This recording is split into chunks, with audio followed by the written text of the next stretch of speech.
നടന്നു പോകുന്ന വഴികളെല്ലാം ഒരലവസരവും നമുക്കുണ്ടാകാതെ നല്ല രീതിയിലാണ് ഇവർ മെയിൻറ്റെയിൻ ചെയ്തു പോകുന്നത്. ഇവിടെ നിങ്ങൾക്ക് നോക്കിയാൽ ഒരു വിദ്യ കാണാം. ഇവിടെ വെച്ച് ഈ ഒഴുക്ക് രണ്ടായിട്ട് മാറുന്നു. ഈ വിദ്യ ഉപയോഗിച്ച് ഇവർ 2 വഴികളാക്കി ഈ വെള്ളത്തെ ഒഴുക്കി വിട്ടിരിക്കുകയാണ്. ഇനി ഒരു അതിമനോഹരമായ കാഴ്ചയാണ് 3 താറാവിൻ കുഞ്ഞുങ്ങൾ. അതിൻ്റെ അമ്മ താറാവ് മുകളിൽ തന്നെ ഇരിപ്പുണ്ട്. അവരെങ്ങനെ എല്ലാവരും കൂടി വെയിലും കൊണ്ട് സന്തോഷമായിട്ടിരിക്കുന്നു.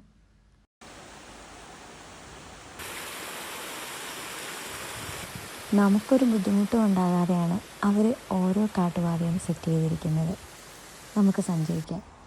അങ്ങോട്ടേക്ക് ചെല്ലുമ്പോൾ ആരോ ഒരുക്കിയ ഒരു കാട്ടുവഴി.